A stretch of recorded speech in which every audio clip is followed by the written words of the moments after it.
Assalamualaikum warahmatullahi wabarakatuh. Kawan-kawan sekalian, kita bertemu kembali dalam CID Vlog ya. Beberapa pertemuan yang sebelumnya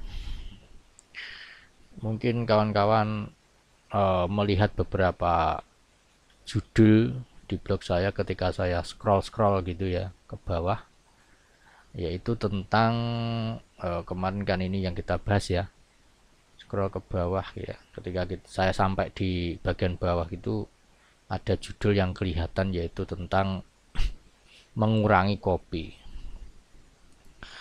Sebenarnya isinya tidak melulu mengurangi kopi, tetapi isinya adalah sebuah pesan bahwa bagi yang sudah berumur ya, tolong agak mengurangi makanan yang mungkin punya pengaruh terhadap kesehatan. Saya sendiri juga ngopi dan seneng ya, walaupun saya tidak merokok ya. Saya ngopi sejak sudah bekerja jadi programmer gitu. Dan kemudian ngopi saya ini agak kebablasan ya, karena rasanya memang enak, kita ngopi sambil coding gitu enak ya. Jadi membuat sebuah program itu enak ya. Nah, kadang-kadang ya habis, setelah kopi habis kita buat lagi, setelah kopi habis kita buat lagi, itu ya seperti itu. Mungkin sehari bisa di atas 5 cangkir gitu. Kadang-kadang pagi sebelum saya beraktivitas, sebelum subuh saya ngopi dulu untuk menghangatkan badan gitu kan. Setelah saya jam 6 gitu kan, jam 6 pagi atau jam sebelum memulai kerja jam 7 saya ngopi lagi. Nanti jam 9 atau jam 10 saya ngopi, habis duhur ngopi lagi, habis ngasar ngopi lagi, habis maghrib, kemudian malam. Ya, terlalu banyak memang gitu ya. Dan pada waktu itu mungkin karena badan saya masih segar ya, maksudnya masih usia masih belum banyak ya, sehingga mungkin tubuh saya kuat saja gitu. Saya tidak menyalahkan kopi ya, tetapi pesannya di sini agar kita tetap menjaga makanan minuman itu harus dalam rangka membuat kita ini tetap sehat di usia yang senior gitu ya. Saya mau sebut usia tua kok kayaknya gitu. Kan sekalian, memang ya pada saat ini ya memang sudah banyak saya diingatkan oleh sebuah kejadian-kejadian di mana ya banyak kawan-kawan saya yang ambruk gitu kan. Dan jabatan-jabatan mereka cukup mentereng gitu ya di perusahaan-perusahaan ya. Dan secara tiba-tiba kemudian ambruk.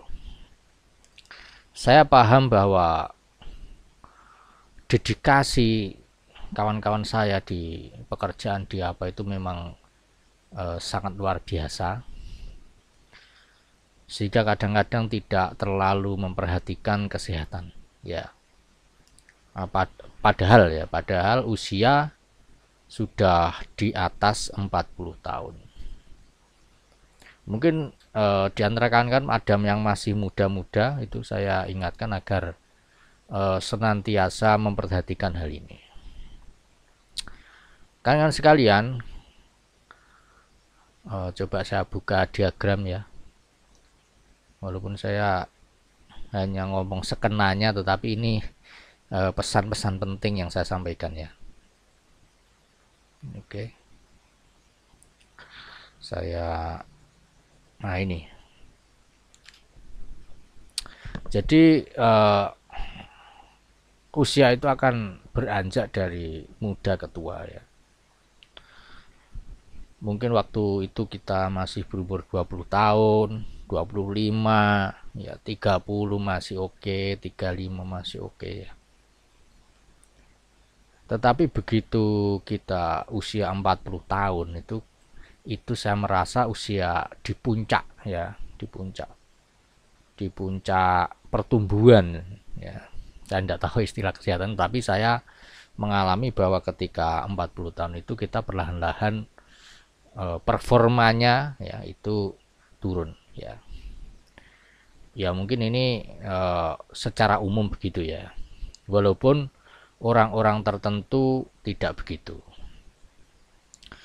Ya mungkin orang-orang yang performanya turun atau tidak turun itu terpengaruh oleh kebiasaan atau gaya hidup sebelumnya. Waktu saya umur sekitar 20-25 itu ya saya biasa kerja begadang gitu sampai malam atau mungkin sampai pagi itu ya biasa aja. Ya kuat. Apalagi pemrograman adalah satu pekerjaan yang juga bukan hanya sekedar pekerjaan tetapi juga hobi gitu. Kan sekalian, setelah di atas umur 40 tahun baru merasakan ya ternyata dulu itu mungkin style hidup saya kurang sehat ya, sehingga ketika di umur 40 berapa itu dulu ya, 46an gitu mulai ada serangan di mata gitu ya, mata saya kabur. Kemudian di di usia 40 itu tekanan darah juga naik ya, dan lain-lain. Oleh sebab itu saya mengingatkan kawan-kawan untuk ketika usia muda ini harus menyiapkan dua hal ya. Jadi kesehatan yang penting itu, karena kesehatan itu mahal ya. Uang itu kalau sudah berhadapan dengan kesehatan itu tidak ada artinya ya. Kesehatan itu mahal. Oleh sebab itu ya misalnya kita ngopi ya harus proporsional ya, atau kita makan sesuatu ya proporsional. Beberapa kawan yang ambruk itu saya melihat karena ya posisi dia itu orang penting, sehingga kesibukan di usia di atas 40 itu sudah sangat sangat padat, diiringi stres yang sangat ya kuat juga gitu kan, karena tuntutan pekerjaan. Kemudian healingnya itu biasanya ke makanan ya, terutama ke makanan, dan makanan yang enak itu biasanya ya makanan yang kurang sehat gitu ya. Itu kemudian yang kedua juga finansial ya. Finansial ini harus kita siapkan juga ya, karena saya melihat saya sendiri di rumah ada orang tua ya, saya melihat bahwa ketika tua gitu ya, kalau dulu enak ada pensiun ya, yang tidak punya dana pensiun ini harus memikirkan ya, exit plan-nya itu setelah bekerja itu apa ya. Mungkin ada yang dulu melek finansial sehingga menyiapkan, ada juga yang tidak, kurang melek ya, sehingga di usia nanti ketika pensiun itu agak kesulitan. Berapa exit plan itu bisa jadi berupa menyiapkan finansial ya, secara benar-benar menyiapkan finansial, mungkin aset atau apa. Tapi bisa juga menyiapkan satu keterampilan atau pekerjaan yang walaupun di usia tua itu masih bisa dilakukan ya. Apa itu ya, bisa jadi mungkin berjualan dan sebagainya. Oke kawan-kawan, jadi itu yang perlu dipersiapkan di kita ketika muda ya. Jangan terlalu menuruti hawa nafsu ya, makan ini ya, mungkin minum minuman yang berbahaya bagi tubuh ya, jangan ya. kita menyiapkan diri kita agar di usia lebih dari 40 tahun itu kita baik-baik saja ya. Walaupun ya kadang-kadang tidak bisa kita kendalikan ya, tetapi ya yang penting kita berusaha gitu. Ya, ajaran dalam agama kan begitu. Baik kawan-kawan, saya teringat oleh sebuah tulisan. Dulu saya pernah membaca, sebenarnya sudah agak lama, tetapi kalau belum mengalami itu belum terasa. Memang pelajaran itu terasa itu kalau sudah mengalami ya. Tulisan dari Hilman Ramadan. Nanti linknya saya kopas ya di keterangan YouTube ya. Saya pernah membaca ini ya mungkin sudah 6 atau 7 tahun yang lalu ya. Yang kemudian saya mengingatnya kembali sekarang. Ya judulnya Hadiah untuk Programmer. Ya ini isinya adalah tentang pengalaman-pengalaman dia ketika jadi programmer ya. Pengalaman-pengalaman dia ketika memutuskan untuk menjadi programmer dan beberapa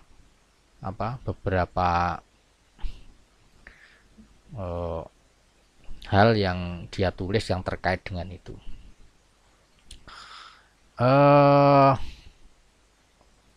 Nah ini PDF yang sudah saya download ini ya. Ini sudah saya baca sampai khatam sebenarnya, cuman saya agak lupa. Tetapi bagian yang saya ingat adalah bagian mana ya? Yang kita ingat. Jadi ini saya perlihatkan ini daftar isinya ya. Ini enak buku ini karena tulisannya besar-besar dan inti-inti saja yang ditulis ya, jadi tidak terlalu kemana-mana ya. Udah ada halamannya ini ya, maksudnya daftar isi ini di halaman berapa gitu kan. Isi ini di halaman berapa, kalau ndak salah judulnya itu yang terkait dengan yang saya omongkan tadi ya, apa satu laptop seumur hidup kayaknya ya. Coba saya cari ya. Ini oke. Nah ini dia menceritakan tentang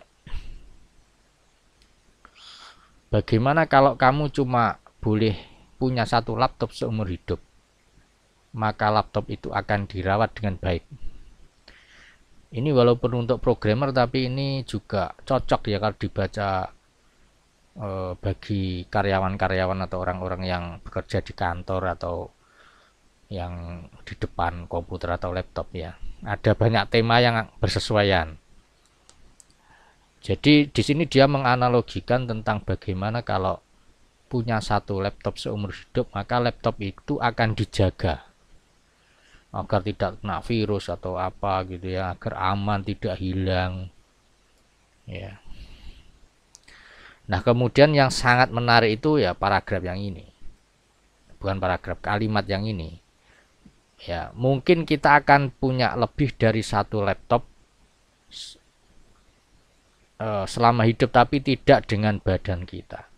Kalau laptop kita mungkin mudah saja berganti-ganti, tetapi kalau badan itu tidak bisa. Selama hidup kita hanya punya satu badan ya. Sayangnya seringkali kita memperlakukan badan kita itu seperti enggak memperlakukan badan kita ini seperti barang yang mahal. Jadi kalau laptop itu kita sayangi, kita jaga-jaga, tapi seringkali badan kita ini enggak kita jaga. Kita enggak peduli makanan yang masuk sehat apa enggak, belum lagi rokok, barang, dan yang jelas-jelas dibungkusnya tertulis banyak potensi bahayanya. Kemudian yang jatuh cinta dengan minuman hangat seperti kopi atau yang dingin seperti minuman bersoda akan lupa dengan pentingnya minum air putih yang cukup. Nah, konsumsi minuman tadi secara berlebihan, efek pertamanya akan menjadi kebiasaan. Lah ini. Jadi bisa jadi kebiasaan gitu ya. Kita jadi nggak bisa ngoding kalau nggak minum minuman tadi. Ini bener ini yang dikatakan Hilman. Dulu saya baca kok jadi lupa ya. Makanya mungkin saya baca 5-6 tahun yang lalu kok saya lupa. Belum lagi berbicara masalah kesehatan organ tubuh kita. Ini dan seterusnya ya. Jadi itu kawan-kawan ya. Jadi nanti silahkan baca sendiri. Ini buku yang sangat bagus dan di-share oleh Hilman Ramadan ini dengan tidak berbayar, alias dibagikan secara gratis. Ya, ini pengingat bagi kita agar kita senantiasa berhati-hati. Saya sendiri juga, ya karena saya agak lalai ya di masa-masa yang lalu itu, sekarang mulai memperbaiki diri karena sudah terasa ya, misalnya pinggang terasa sakit gitu kan, terus kemudian kadang-kadang ngedrop ya, kadang-kadang apa badan terasa tidak enak gitu ya, dan lain-lain. Jadi sayangi tubuh kita karena ya kita sayang kepada keluarga kita ya. Oke, begitu, mudah-mudahan kita diberi lindungan oleh Allah Subhanahu wa taala agar kita tidak ambruk ya sebelum kita menghadapnya. Demikian, terima kasih. Assalamualaikum warahmatullahi wabarakatuh.